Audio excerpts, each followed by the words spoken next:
get started. Thank you all for coming this afternoon to this program. We kind of switched things up from last month to this month. There were some people that needed some hours, so I gave the team building last month, but this one here is an OSHA review. This is the review that what you need for OSHA compliance, and when you take a look at it, it's kind of interesting of what somebody needs to be in order to be compliant, and you would think you'd need to have a lot more stuff, but quite honestly, you don't.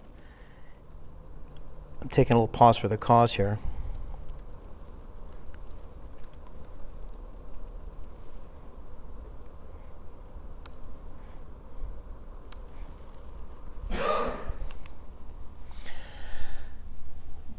But the cure-all is that not all locations are built the same.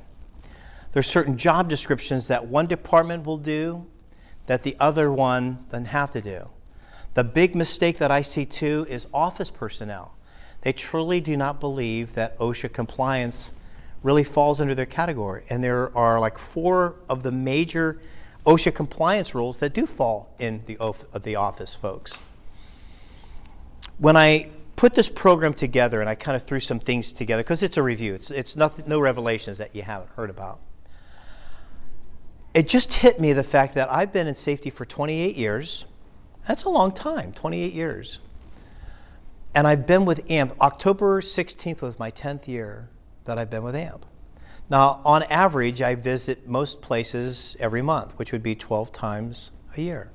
12 times 10 is what? 120. Yeah, 120. So I have pretty much, give or take a couple months, have been to Westerville 120 times. Now think about this just for a second and put yourself in my shoes. What am I going to say to this wonderful group who gives their time? I mean, you guys graciously come to my programs, and thank you for that. Thank you all for coming here. What am I going to tell you the 121st time that I haven't said on the 120? Now, you're kind of a newbie, so you're going to get fresh perspective because I haven't had the honor of presenting to you as many years. And I guess I came to the conclusion it doesn't really matter that the fact that we are reviewing. The big thing is the takeaway. And I think I've always made it the message that it's not regulation. Because anybody can come up here and spew regulation to you. First off, that's rude.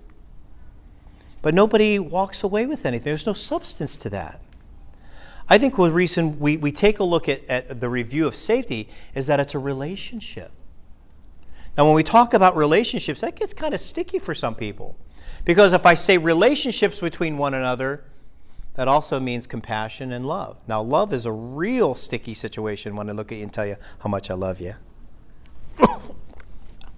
Some people get a little, weird feeling in their abdomen. But you know what greater gift that you can give is to support that person so they go home to our family. The big takeaway today too is it's not just about you. We sometimes think about that. If I take this shortcut in safety, how's that going to impact me? Is it going to impact me? But if that's the day that you get bit, it's not just about you. I know personally, I have an absolutely wonderful wife who's expecting me to come home tomorrow afternoon. As a matter of fact, she texted me my honey-do list. And I got it. That's like, okay, I know my plan. And I have 2 beautiful kids, a 30-year-old and a 15-year-old. And no, I didn't plan it that way. God has a sense of humor. But they're expecting me to come home. Just like everybody here has families that love them. And we would want our kids and our families, hey, you better do things safe so you can come home to me. It's non-negotiable. But when we reverse it and think about it ourselves, we have a tendency to go, well, we're bulletproof. Like we can get away with it. Some things we've done over the last year, think about this. Would you allow your child to do? And we talked about that. We had a big group and there was a lot of people that were like, no, I don't think I would. So that's what this is about. It's a review. It's letting you know what you need to have compliance, but we're going to take it to the next level, and that's behavior-based. You don't have to have a crystal ball to figure out what's going to happen in the end of this year or what's going on in 2017. All one needs to do is take a look at their behaviors that they're doing now and they're getting away with. For instance, when you take a look in 2014, the national average for the state of Ohio of how many people wear their safety belts was 79%. 79% of the Ohioans polled said they wear their safety belts. But in one of the question test and measurements that I've done with some of the municipals, the majority of the municipals say they wear it, 55% of them say they wear it. That's almost half. What about your personal car? I don't wear it. Wait a minute, what about your city vehicle? I don't wear it. So for some odd reason, in the municipals, they take even more of a shortcut. And that shortcut goes on and on. And this morning, we exposed a lot of shortcuts. For instance, have you used a chainsaw over the last year? How many people have used a chainsaw over the last year? I have. Did you always wear all of your PPEs, a hard hat, hearing protection, your chaps? Now, when we look at the chainsaw and we read the manufacturer's recommendation, 86% of what's on that recommendation is safety, because we know what that chainsaw can do if we don't use it properly. But that's just a small sample. So when we take a look at OSHA compliance, this is a review over the last year, and then next month we're going to be talking about the cold emergencies, hypothermia and frostbite, because it's that time of the year. When we take a look at emergency action plans, that's number one. Each location must identify what they would do in the event of an emergency. This includes, but it's not limited to, fires. If we had a fire, where do we get out? How do we use fire extinguishers? You know, the myriad of things that come with that. Tornadoes, any type of an inclement weather. I mean, we've had hurricane-sustained winds up this way in Ohio. What happens if we have a power outage? So that's part of the equation. That's a foundation. But you know, there's some concerns with OSHA and with PERPS, which governs the municipals, Public Employees Risk Reduction Program. And they can't quite put their finger on the reasons why. Do you realize one of the biggest concerns that they have is employee-to-employee directed violence? It's huge. So big that now PERPS wants to have a program that deals with that. And I go to 135 municipals.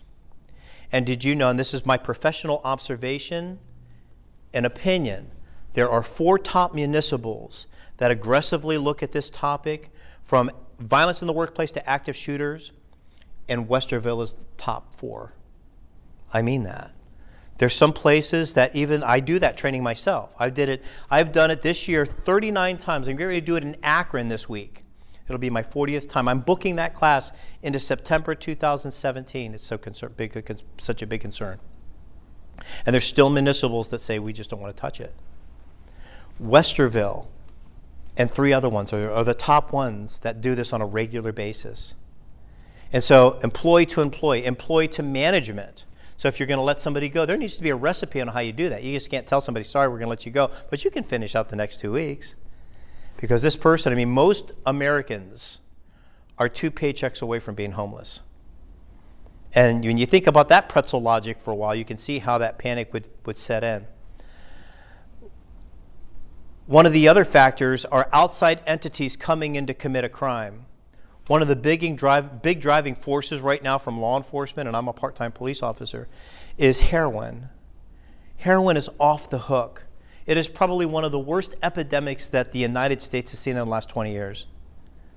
I could tell you horror stories about going to some of these calls where people, OD'd on heroin. I won't bore you with that because you guys know. So those people out there would sell their own child for another hit. What makes you think they're not going to attempt to rob you at your workplace to get that drug? How much does it cost for heroin right now? Free. Okay, I was just there was one guy asked that. I could see the wheels turning, and I thought if the guy answered, I was going to say, "How do you know?" It was a kind of a little trick question. So you have that criminal element. We also have to take into consideration domestic violence, and yes, men can be victims of domestic violence too. But if somebody's left a battered relationship, that batterer knows where they can find that victim, and it's at work. And then last but not least, these active killers, these random shootings, and they're on the rise.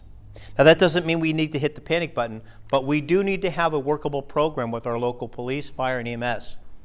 Last year there were 365 mass shootings, 118 active shooters, and there have been 74 school shootings since Sandy Hook. Now the possibility of an active shooter incident happening here is very small, but it's about the same as a fire. Now, nobody here would debate the fact that having a fire drills was obtuse. They're very smart. So too is it important to have other drills in case things happen. So we have emergency action plans. The next one is lockout tagout. Now, lockout tagout is normally offered when you're a new employee, if you've had a close call, you have a new tool or machinery that's coming in, there's some form of an orientation.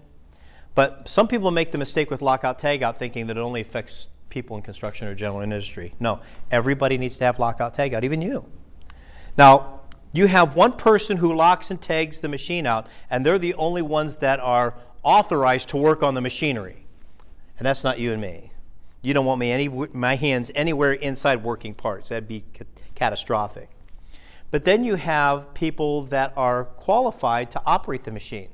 Now those people, they can't go in and work on it, but they operate the machine. So if something doesn't work well, they ask you, hey, listen, they put a lock and tag out, nobody used it, and then the qualified person works on it. But folks like you and I that don't work on that machine and don't know how to, we need to be able to identify what that lock and tag is and realize we don't go around it. And what's happened is we've had people that have come into work, they go to turn the lights on, and they're not working. So they think one of the breakers is off, and it is. So they go downstairs, there it is, the breaker's off, and they turn that breaker on without somebody actually putting a breaker lock out on it, and the person who's working on the electrical gets killed. So we need to understand the importance of lockout tagout for all of us. The next one we need to take a look at is HAZCOM and GHS. This affects all of us. HAZCOM is hazardous communication, also known as your right to know. There are many chemicals that are put into the workplace for cleaning, degreasers, many different compounds that make our jobs a lot easier. And some of these chemicals we have are in our home, and some of the ones that are in our homes are actually more dangerous than one at work. You know, with my two kids, chores started when you're old enough to take toys out of the toy box, you're old enough to put them back. And if you wanted to go buy that new cool thing, you had to earn it. You go, I mean, obviously it's like, well, you want food, you got to work for your food. No, nothing like that. I love my kids. But you know, if they wanted something really cool, they had to save up their money and get it. That shows them respect for money.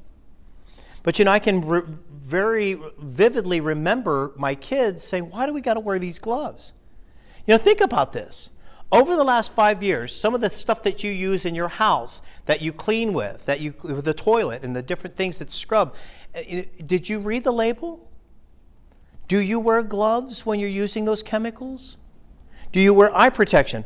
And here's the thing, on most of those labels, the majority of your cleaning supplies, it'll say wear eye protection and gloves. Yeah, I got pretty tough skin.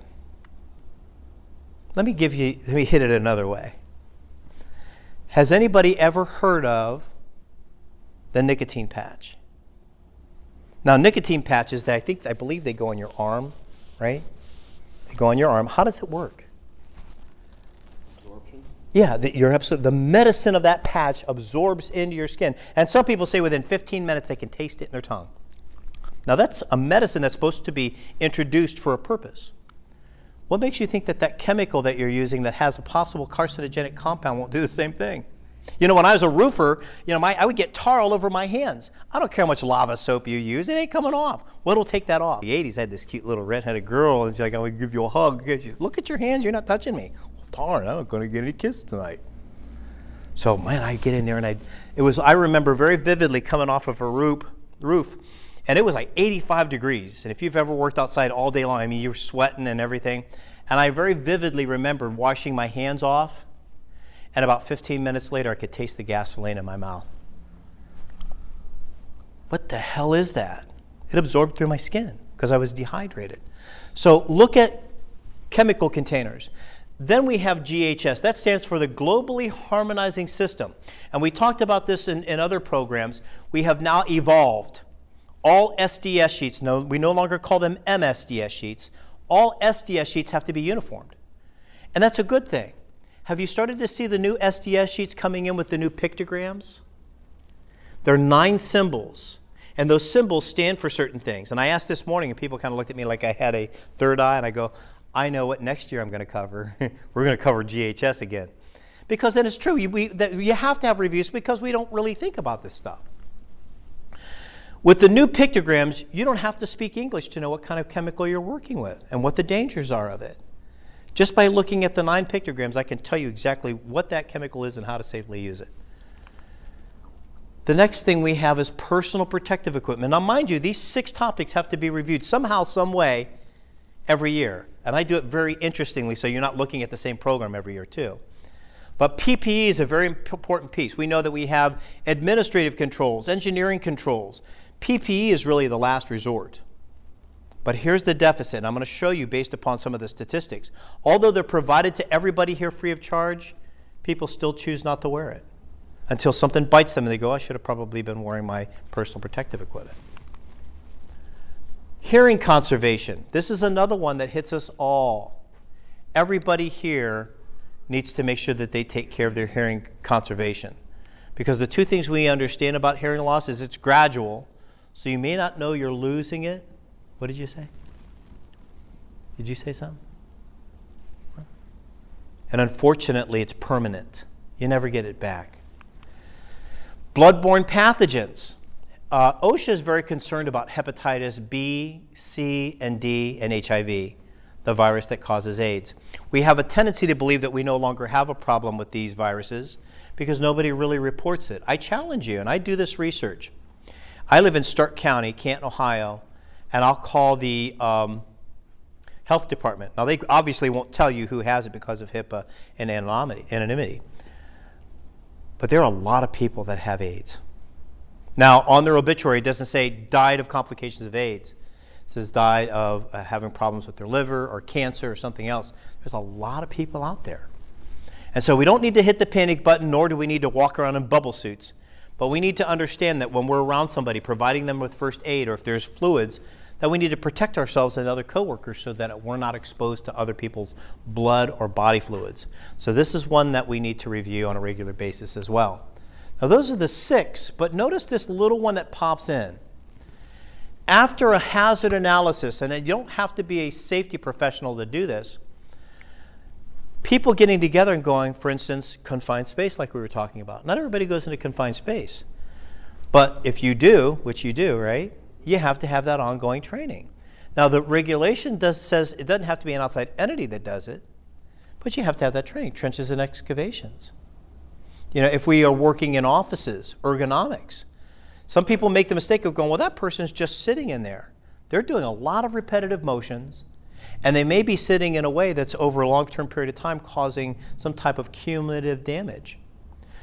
Housekeeping, slip, trips, falls, overexertion injuries are horrible in the workplace.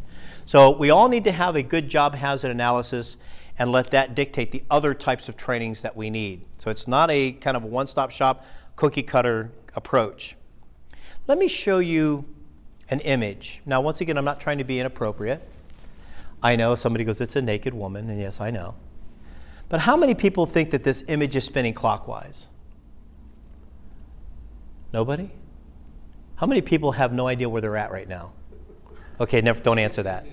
How many people say, no, this image is spinning counterclockwise? Clockwise? Okay. Some people say clockwise, some people say counterclockwise. Why is that?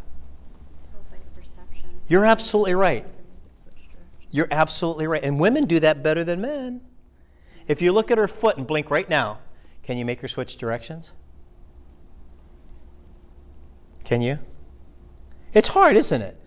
Well, yeah, some people just have a fixed direction the way you see it. Now, what if I told you this is an illusion and she's neither spinning left or right? Would you believe that? Because that's the fact. She's not spinning. It's an illusion. And I'm going to prove that. Once I give this image outline, then and only then can you actually see the direction it's going. And once again, I'm not trying to be inappropriate here. But you'll clearly see that the one on the left appears to be spinning clockwise, while the one on the right appears to be spinning counterclockwise. But if you only look at her feet, just look at her feet, she appears to be spinning in the same direction. So the moral of this little objective visualization is once we give our safety group, our safety program outline, some people think they're just fine. Everything is going fine. But if we stop, we'll find the deficits. There's certain things that maybe we need to work on. Are we all on the same page? Once we give it outline, we may find that there's some areas that need to be worked on. Now, I've brought this term up before, and I just want to see how many people remember it. Does anybody remember what Occam's razor is? Occam's razor. Okay, Occam's razor is attributed to the 14th century logician and Franciscan friar William of Occam. He was a very smart man. Now, we all know that the world's not flat and not round, okay?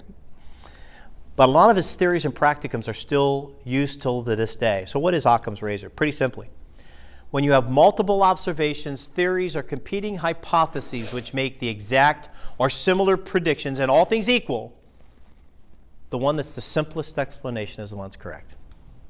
What is the simplest explanation?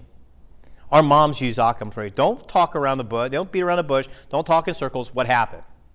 Occam's razor. Instead of us come up with all of these things that we do, are we safe? And here's the thing. We need to come to the realization your boss can't keep you safe. The OSHA guy can't keep you safe. The only person that can keep you safe is you. So Occam's razor. What's the best way to do that? Give yourself outline. And that means taking a look at your behaviors. What have you done over the last 30 days? Now, two things will emerge. I'm following everything good, and you need to pat yourself on the back. Or if you're taking some of these deadly safety sins that I'm going to show you, now's the time to stop it. I don't have a crystal ball, but I can tell you this most certainly. There are 2 times a year that there are so many ladder falls. It's just unbelievable. It's the fall and the spring. In the fall, people are cleaning leaves, and I even got up on my roof, only to have my wife say, get your ass off the roof. And I go, well, what are you talking about? I got to go up there and get the leaves and all the other stuff off there. She goes, you're not qualified. He goes, wait a second, I was a roofer. She goes, yeah, how many years was that? Let's see, 30. She goes, precisely. She goes, not that you're an old man, but that's a long time ago. Get somebody to get on that roof. She was right. My wife was right. I have no business being up on that roof.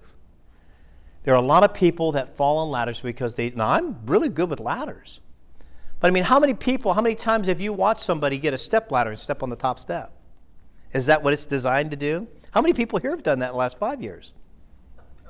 Thank you for your honesty. Here's the thing. That's a leading indicator. That's not bad to say, I was one of them. Because what you do is you break the ice by your honesty. Because other people may say, well, I did too.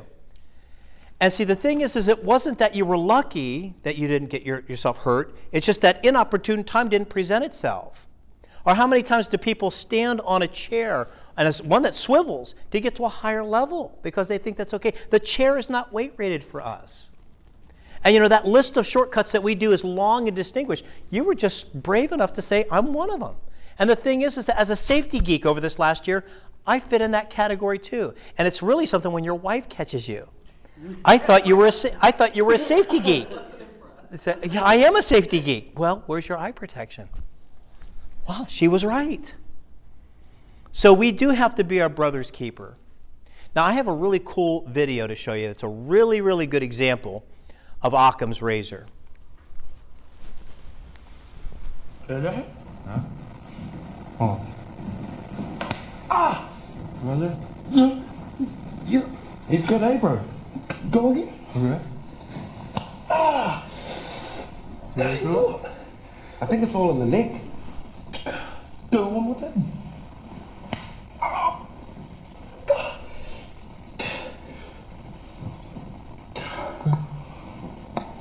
No, go like that. Like that. Alright. Okay, ready? Oh!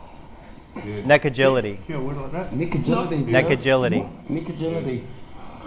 You're live, man. Maybe you try it. No. Nah. Come on. Try again. Harder, bro. You need to do it harder. You do it? Go and do mine again then.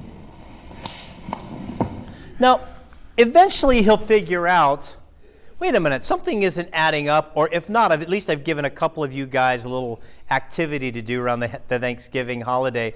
When you have your cousin that gets on your nerves, you got a little prank you can pull on him, right? But he too eventually is going to figure out, with all things equal, something ain't working right. No way you can generate that much type of power. My grandfather was actually my father, and he's no longer with the living. When I lost my grandfather, I really lost a mentor. He said a lot of things, always worked on Occam's razor. If I was feeling bad, he'd go, well, you're feeling bad, what do you got going for you good? And at the end of the conversation, I felt like, well, why did I even have any problems complaining about something? Well, this isn't going wrong. This isn't going right. Well, what do you have going for you that's good? And he'd always get you on the positive. He also said another thing. He said, Kyle, if it walks like a duck, looks like a duck, walks like a duck, quacks like a duck, it's probably a what? A duck. And we got to be honest with ourselves. And that safety application is not only at work, it's also at home. Same laws of physics apply. Chills because the air conditioner came on. Okay. How many people here drive a motorcycle? Do you still drive one? Yeah. What do you have? I have a Honda VTX 1800. Okay, what do you have? Goldwing. Goldwing? Tri-Defender. Back in 1985, I had me a Honda 550 CX. And I had the nice windscreen on it. It was a purple bike. Now, who back in the early 80s had a purple motorcycle? Purple rain, purple rain. I was going down the road, man. I was living on the edge. I had that thing up to 65 miles an hour. I was living on the edge. You don't even know. That was an amazing amount of speed. And I had really long hair. My hair was down to here, and my forehead wasn't as big. So, I mean, my hair was flowing back, and I had sunglasses. And for some odd reason, even with that windscreen, and I would swallow a bug. You ever do that? Swallow. Motorcycles just weren't my thing. How fast have you had your motorcycle up to? I don't have a motorcycle. How fast have you had your motorcycle up to? That's some. Yeah, that's as fast as you could go. Yeah, that's some respectable. That's some respectable speed. I mean, probably at about 70 for me, but I wasn't really qualified. 70 would bring some caution and concern. Did you see the motorcycle kind of wobble? And don't they call that like a death wobble? Do you accelerate or do you brake out of that? I don't know. How fast have you had yours? Actually, the faster you go, the straighter the motorcycle will go. It's just physics. Yeah, it's like a gyro. 120 miles an hour. That's some respectable speed. How fast have you had yours? Just 100. Yeah, I'm just 100. Yeah, that. But I tell you what, that you were white knuckling, I bet. Yeah. Now there's a guy in here this morning that used to race. He said I've had it up to about 160, 165, but he used to race them. Now that requires some talent. You know who does this? Young man. It's a young man's job. But if you were going to be racing in this race the night before, what would you want to do the night before? What would be one of the things you'd want to do? Just relax. Try to relax, get your mind in it. What else would you do the night before? Get rest. Get rest. That's a big one because it's tiring to go around. Those people that have those suits on, they lose a lot of water. They dehydrate. What else would you do? Eat healthy? Yeah. Did you say? Eat good meals. Yeah, you want to, and I know these guys have said they carb up because, I mean, they were in a race. It's almost like running. So, yes, you're right. Absolutely. Maybe get a good life insurance policy. Maybe cuddle with your wife a little bit more. Yeah, to my wife. See, then now it's the day of the race. You're there. You're standing right in front of the bike. What would you do before you even put the key into it? Say a prayer. Okay, let's go. I like that. That's a good. Say a prayer. You'd go from the front of that bike to the back. You'd be checking everything. You'd be checking tire pressure, everything. What would you put on? What would you don before you even went around the race? What would you wear? Your safety suit and helmet. Everything from toe, headgear, gloves, everything. Now think about this. These guys are smart enough, and if you looked over and noticed somebody not wearing those things, you'd go, "What in the world are you thinking?"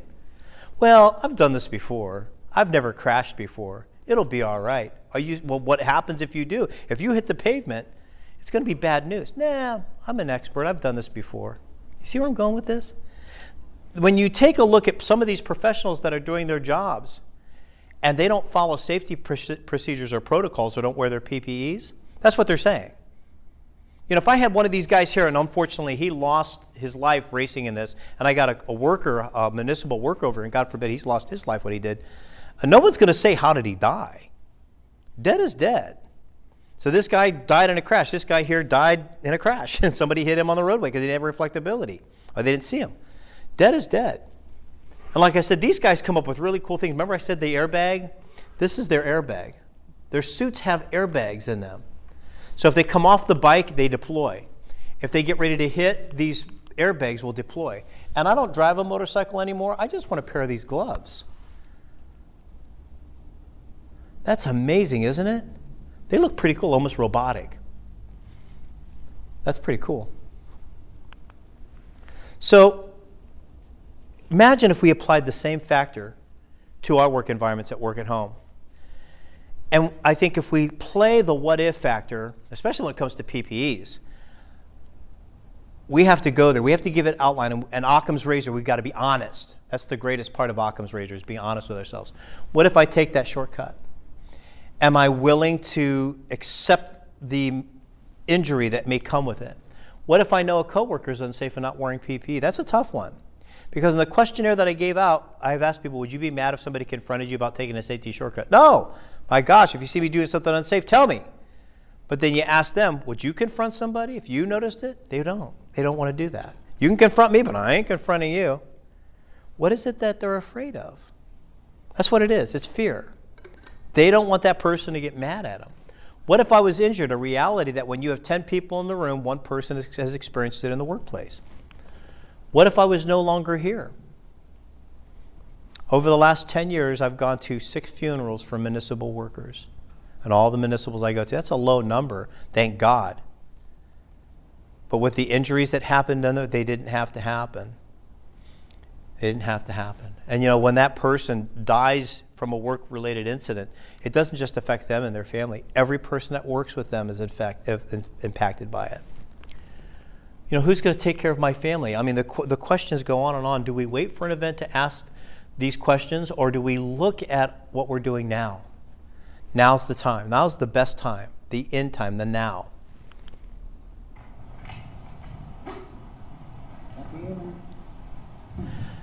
Now, somewhere along the line, somebody says, pause here a second. They took out their cell phone and goes, wait a second, and they started recording. Because they knew what was going to happen. Now, that's a 30-06. If you know anything, do you shoot? Yeah. So, you know, handguns, shotguns, high-powered 30-06. Would you hold a 30-06 like a pistol? That's what he's doing. What do you think happens when I play this? What do you think is going to happen? It's going to kick back, and it's going to probably hit him. Yeah, hard, yeah. Now, oh my gosh, are you psychic? How do you know that? But we know that because of cause and effect. Now, this serves as a metaphor. There are a lot of things that we do in the workplace that even we'll look at it. You know, the 9 people that I know over the last few years that have injured themselves, and I talked to, and I said, it's not about blame. I asked them, was it preventable? All 9 of them said it was. And most, if not all of them, said they knew what they were doing was taking a shortcut, like this guy taking a shortcut. What the person with the video camera should have said is stop that before you get hurt. But see, some people just want to just kind of wait around and see exactly what's going to happen.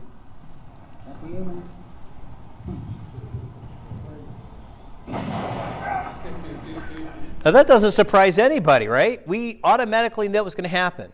But the way we operate forklifts, the way we work and take shortcuts, not wearing PPE, not wearing reflectability, using tools and ladders in the wrong way, we look over, we know that it has potential to bite us. So remember that video and say, you know what, I wouldn't do that if I was you. And when we do that, we commit one of the 3 deadly safety sins. Every injury, accident, if you want to call it, and death was committed by one of these 3. And they are shortcuts. We know what those are. Snap decisions. I mean, that's like, do I hit the brake or the accelerator when the light turns yellow? What do we do?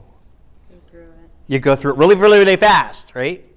When we really know, when we learned how to drive, when we were 16, we were told that yellow meant what? Slow down and stop, and caution. If you're in the middle, caution, get through cautiously. But most people go, oh, holy heck, I got to get to my destination. I even have to go through the red light because I know when it turns red, there's a 2 or 3 second delay on the other side, so that'll give me a little time to get through. What happens if the other guy knows, okay, I can see his light turn red, so I'm just going to go while it's red? You have a catastrophic event. That inopportune time presents itself. But complacency is really an odd element. And complacency hits us guys that have been doing this for a long time. And that's the experts in the field. They've been doing it for such a long time, they look like they could do it while their eyes are closed. They can almost do it on autopilot. That is called the silent killer. And it hits those people that become complacent, especially those people that are on a conveyor belt. They just, and all of a sudden something comes down the line or something changes, and all of a sudden they get caught up in the machine, and then they have a problem. Let me share a statistic that came from the last National Safety Council Congress. There are a lot of BWC Council Congresses that go on, and they give a questionnaire at one with all the participants that came. And they were asked, when asked if they ever observed anybody in the company failing to wear proper PPE when they should have been, 89% in attendance said yes. That's 90%. And out of the 89, 45% said it happens on numerous occasions. That's almost half. Numerous occasions. Now, giving an outline, they don't have a good safety culture, because if they did, everybody would say, no, we can't do this. 44% answered, well, it happens infrequently. And what was really disheartening, only 8% said, no, that don't happen here. Quite honestly, if you do that, we will confront you.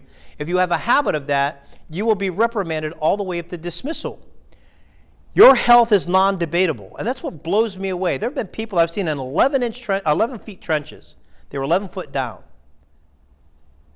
And I say, what are you doing down there? And they wanted to debate with me why it's going to be okay.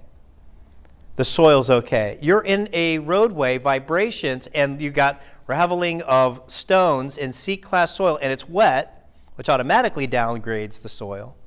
And he thought that was okay to be down 11 feet. And got mad at me because I told him get out. He wants to debate his life with me. And only 3% said, we don't know what they do. Who are those people? We don't know what they do out there. Do they wear their PPE? We don't know. Who are those people? Nobody wants to say because they're afraid. Well, because normally there may be a boss or somebody in administration. And you can't really quite blame them either, because they may have certain jobs that they do in the office. But we need to make sure that we sometimes go out and find out what the needs are. We've all either experienced ourselves or know somebody that we worked with who's suffered a catastrophic event. Thank God all of us got up this morning and could walk to work. And the reason why I know, you walked in. Now, I'm not minimizing if you're struggling with some type of affliction or some type of a problem.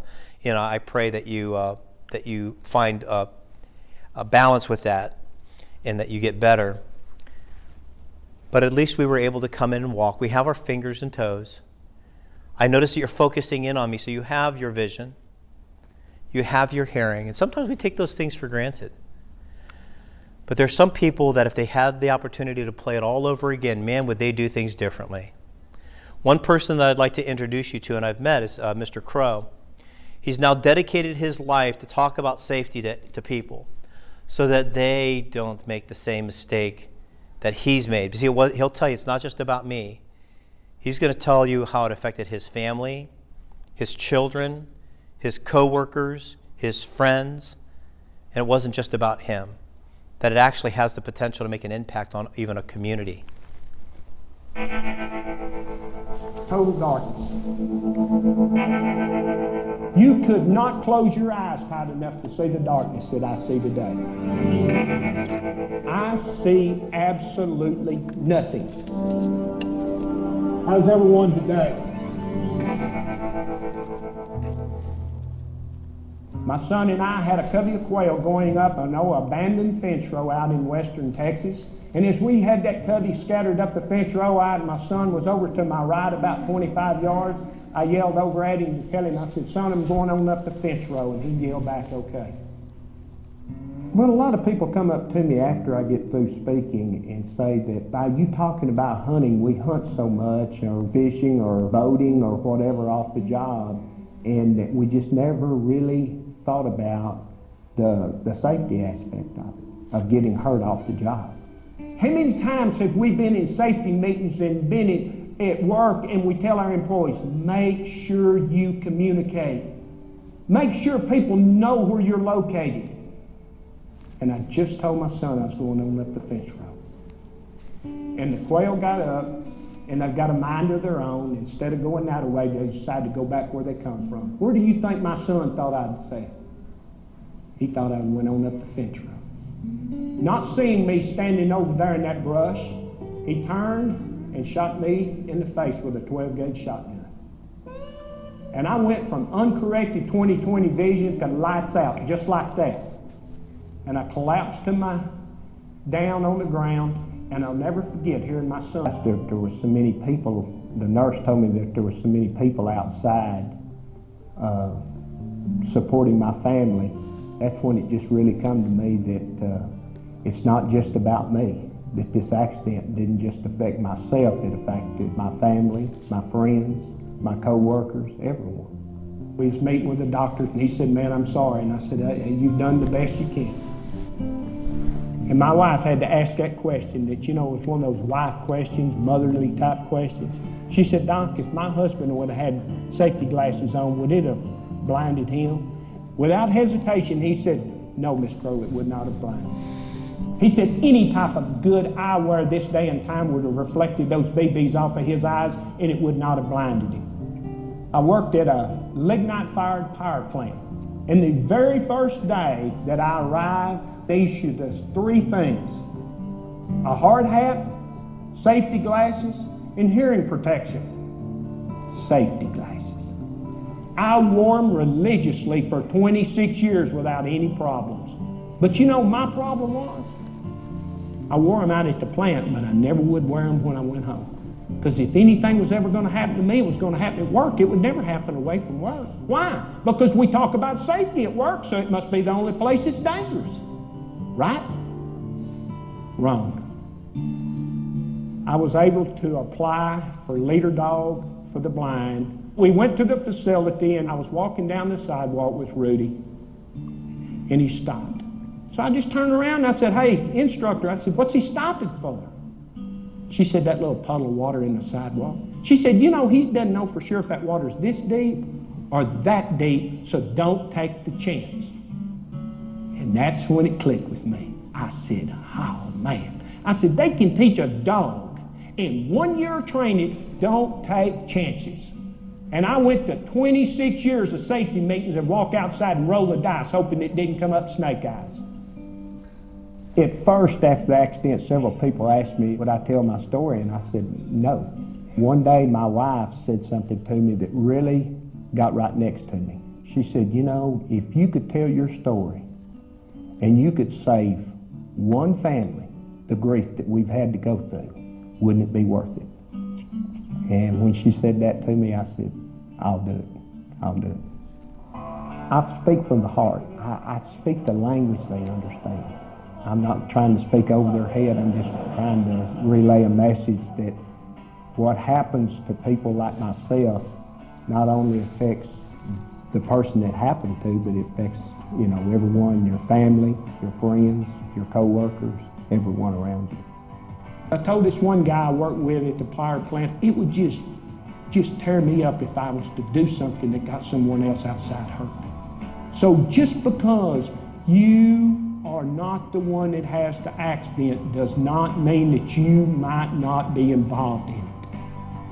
I would never tell anyone that it was a good thing that I was blind. I'd love to have my eyesight back, but I have to go on and live. I have to live life to the fullest. Right now, I'm blind, but you know, we just can't give up. You just cannot give up and quit, because that wouldn't be right to yourself, and it wouldn't be right to your family to just give it up. And so I'll never give up. Thank y'all so much.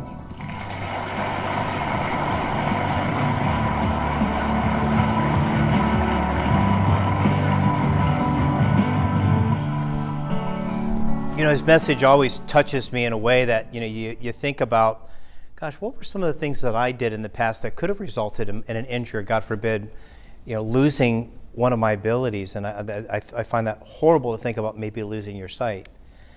But I think that the big takeaway is that we need to realize it's not just about us. There are people that are depending on us and would want us to come home safely in one piece, like we would expect our family to do. You know, you heard him say, the wife asked the doctor, if he was wearing eye protection, would it have done anything? And the doctor said yes. Any good eyewear today would have reflected those BBs right off of his eyes from a shotgun. Now, if he was really close, obviously from like 6 foot, he wouldn't have survived the blast. But you know, any good eyewear this day will reflect BBs right off of your eyes they'll actually stop a .22 round at 50 feet. And the reason why I know that is I shot one. This eye lens you see here is a Crossfire, and I shot it at 50 feet with a .22 long, traveling 800 to 1,000 foot per second muzzle velocity, and all it did was create a dimple in that lens. Now, they're not saying wear this in case somebody shoots you with a .22.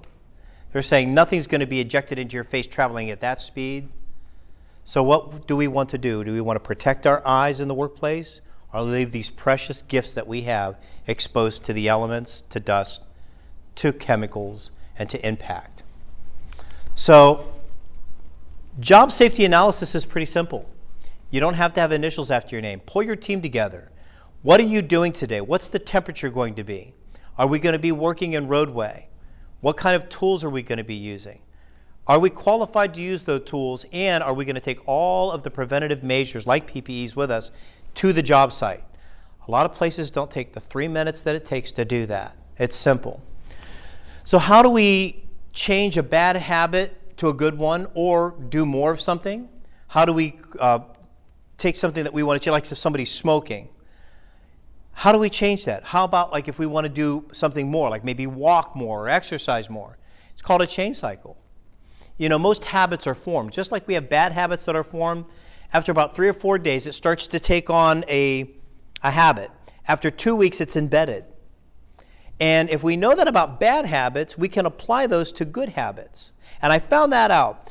With the one municipal that said 55% of the people wore seatbelts, I asked the 2 guys, I said, who here doesn't wear, okay, both of them. They said, I don't wear a safety belt. Now, we have enough relationship between us. We've known each other for a long time. He goes, I want to do a test. I want to just do an experiment. Would you just take 30 days to do it, and would you take 30 days to do it? Most people would agree, except the one guy goes, you have to buy me lunch. And it's like, okay, I'll buy you both lunch. And it was, both of them didn't wear their safety belts. I said, for 30 days, I want you to click, as soon as you get on, whether it's your personal vehicle or your city vehicle, buckle up. And they did. They both, we will do it. Now, at the end of the 30 days, they both said it became habit forming. They didn't even think about it anymore. The one guy was honest and goes, I did this because I respect you, but I'm not going to wear my safety belt. It's just uncomfortable. The other person said, I don't know why I never wore this thing. I don't even notice I have it on. And you know what? Come to think of it, the things that you show me, I'm going to start wearing my safety belt on a regular basis. Now, that's a 50-50 chance. At least both of them were honest to me. So how do we change habit? Well, it's through a chain cycle theory. 4 elements to the chain. The first one is your perception. What is your perception of safety? Is it a regulation, or is it a relationship? Now, perceptions are very important. When we first meet somebody, first time, we have a perception of them. Or if we go to a restaurant, there's a perception, and they got to get you. If you go into a location, your first perception is everything, because that's going to put into motion the next thing, which is called your thoughts. Trust me when I say this, your thoughts are extremely powerful, and they contain vibrations. And we normally will receive back what we vibed out. And I'm not trying to get all 60s on you. We get around certain people that we just feel comfortable. Do you feel comfortable around me, right? I bounce off the walls, and you know that ever since you met me. But you feel comfortable because I give a vibe out. You know that I'm a kind person. But if I wasn't a kind person, you're very receptive. You'd feel it because of that vibe. Now, if I feel pretty safe and I'm somebody who gives out a good vibe, you'll feel that, and you're more apt to listen to what I have to say. That thought stimulates the next emotion, which is very important. It's called your emotions. Emotions are the byproducts of your thoughts. So what you're feeling right now is a hiccup in front of what you're thinking. So with safety, my perception good, it's going to create a thought. We need to do this because it's the right thing. How do I feel about that? I feel invested. The last part of the equation is your behavior. If you tie into all of this stuff, you're going to act upon it and have the behavior follow it. Now, there are negative chain cycles and there are positive chain cycles. Now, I'm going to show you a video snippet of a negative chain cycle. Nothing strange about a cell phone going off in a meeting, but the presenter should have said, I'm sorry, I should have said at the beginning, please turn your phones to vibrate if it's an important call. Go ahead and you can take it, but just please take it in the hallway. This never happens. Watch what happens. It's a negative chain cycle. Here's the guy with the phone, and here's the presenter. Now his phone goes off again. What does he do? He picks it up, and he's presenting. Now, I've cut this up a little bit because it's like 15 minutes long, so I cut it up to about 30 seconds. He finally hangs up and puts it down. Now this is a camera that's recording all this, a security camera. His phone goes off again. Now you'll notice the presenter's all the way over here now because it's 3 minutes have passed. He finally hangs up as he's trying to do it. Now how would that make you feel? And the phone goes off again. What would you do? Let's find out what the presenter does. Now, I'm not suggesting that you take somebody and do what this guy did. This is a negative change cycle. Perception was he's being rude. My thoughts, I'm getting frustrated, feeling angry, behavior inappropriate. And after he's done and walks out, this guy has no clue why he's upset. Now, both of them are in the wrong, right? Both of them are in the wrong. But that's a negative change cycle. What I'd like for us to walk away is the importance of our positive change cycle. And I'm going to show you a really cool video snippet that shows this. They're going to ask these girls to be part of a national commercial. And what they're going to do is they're going to get these really handsome models to come in. Now, these models are very handsome. One looks like Dr. Dreamy from Grey's Anatomy. The models put on this lip balm. Now, the girls are asked to kiss them, and they want to see if there's any difference in flavor, scent, or texture. Watch how giddy these girls get. They start getting real giggly when they're asked, would you have any problems kissing our models? This is the venue they chose for their fake auditions. There's the models. We're hoping that we She can saw be 'em. part of this international commercial, right? And this is a test on some lip balms that we have over here. These are our models who are going to help us, Roger and Matt. And we have our own lip balm, and we have a leading brand. Would you have any problem kissing our models today? You think that was fine? That'd be fine. So this is a blind test. I'm going to ask you to go ahead and put a blindfold on. Okay, now can you see anything? Hold it so you can't even see down. It's completely blind now, right? Okay. And what I'm going to be looking for in this test is the texture, right? And maybe if you can discern any flavor or not. Have you ever done a kissing test before? Yeah. Now all she knows is she's going to kiss models. She has no idea she's getting ready to kiss an orangutan. And even though an orangutan is kissing her, she has no idea because all she can think in her mind is that chain cycle of these handsome models. A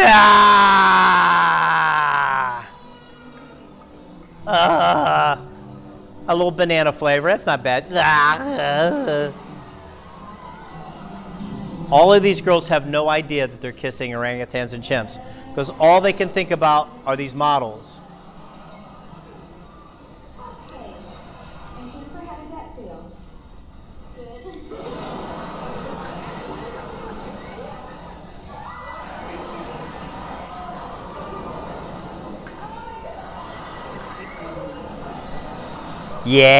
Yeah. That's a positive change cycle. And the walk away is we are really safe.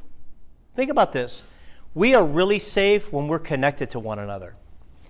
We spend 8 to 10 hours a day with the people we work with, and if we're lucky and we're proactive, 2.5 hours of good quality time with our biological families, we become connected. Imagine coming to work and investing in one another in a relationship for safety. As I would care about if you're my daughter sitting there, and I'm not going to let you take a shortcut, and I'm not going to let you take the shortcut, but you know what? It goes both ways. Will you watch my back? And I'm going to tell you right now, if you watch my back and you catch me doing some type of shortcut, like my wife caught me, I won't be mad. Now, this seems very generic, but when we have these conversations, we've just now made a bond between all three of us, where it is okay to watch each other's back. See, these conversations don't normally happen, and that's the reason why there's a broken down conversation. When we do that, we plant a seed with one another. That seed, although it's so small, like the size of a watermelon seed as compared to a penny, it's so small. But when you invest in a relationship with people, and you know I got your back, and because I care about you, that relationship grows bigger than what you think. It doesn't just affect that person, it affects their whole family.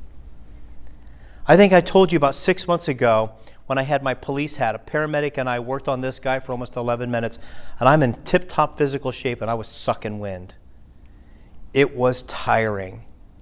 And he survived. He has 3 stents in his heart, thank God. And a few months later, his wife called and said, Captain Wygant, I would like you to come to a celebration of my husband's life. You and the other paramedic were inviting. It's very important that you come. And I said, it's not important that I be there. I said, I'm so happy that your husband is good. I'm so thankful for that. But I'm going to respectfully decline. I don't do very good with those types. She goes, you don't understand. You'll be there. I heard my wife talking, and I goes, yeah, I will. I'll be there. Now, nothing prepared me. Of knowing that I'm going to meet this man and his family, I thought maybe there's going to be like 28 people there. To make a long story short, when my family arrived, we couldn't find a place to park. And this was a big, gigantic park. I'm thinking, well, how many parties do they have there? Just one. Approximately 356 people came to this man's celebration. Do you know any Greek people? Do you know anybody that's Greek? Greeks, you have a little bit, the Greeks love to eat. They love to celebrate. It was emotional for my family, my wife, my children, myself. We cried so much we could no longer tear up. They were really tears of joy.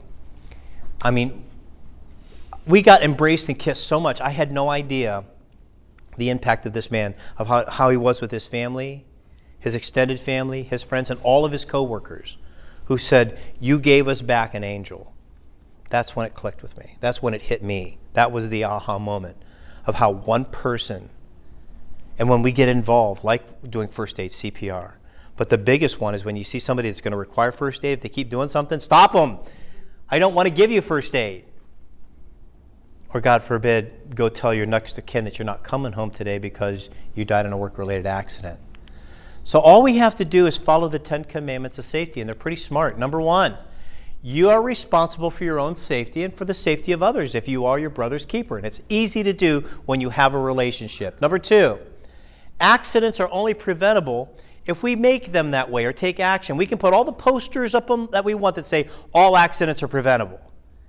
Posters are a great reminder, but without action, there's nothing that happens with that. Accidents are preventable when we take action and make them that way. Number 3, don't take shortcuts. Always follow safety rules. And here's the other thing. You guys realize that the people that made the safety rules are the people that are in your line of work.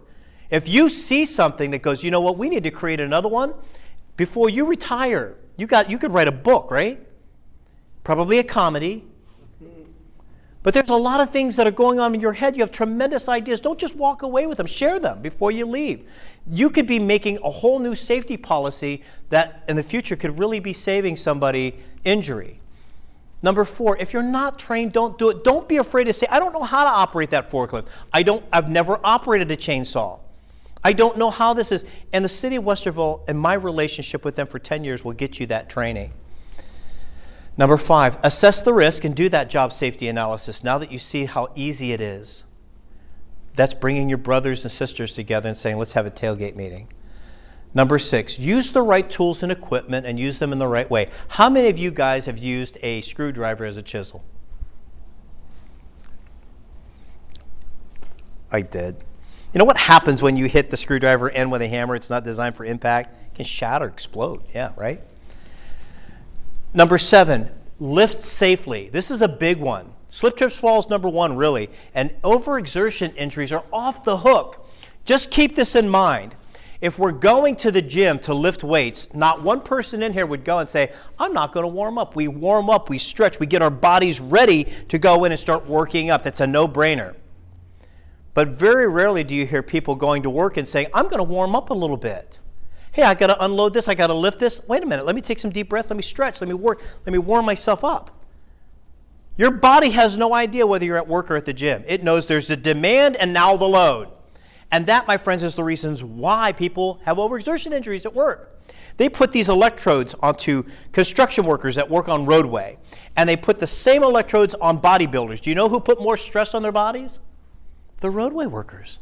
They put more stress on their bodies than people that were powerlifting. But yet we don't think about warming up and stretching, do we?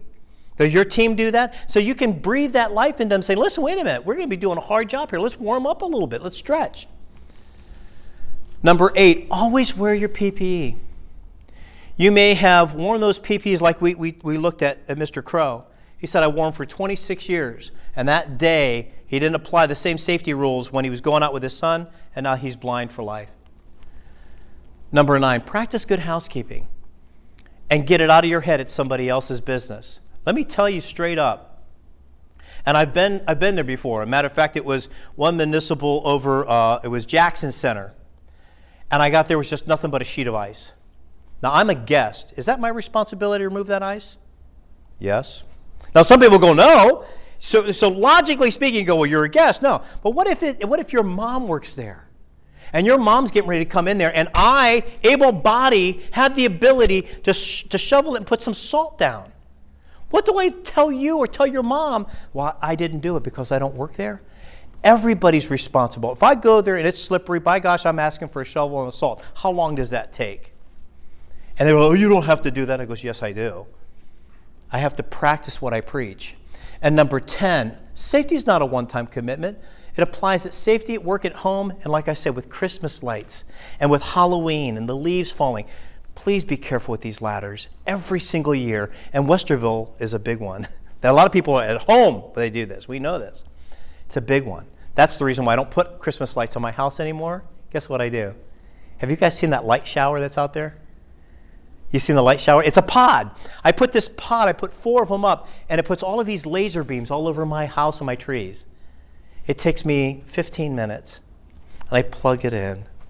And I don't have to climb the ladder and listen to my wife yell at me anymore because I'm not using the ladder safely. So easy stuff, easy things to follow. So remember, safety is contagious. Don't be afraid to spread it. And thank you so much to your commitment to safety.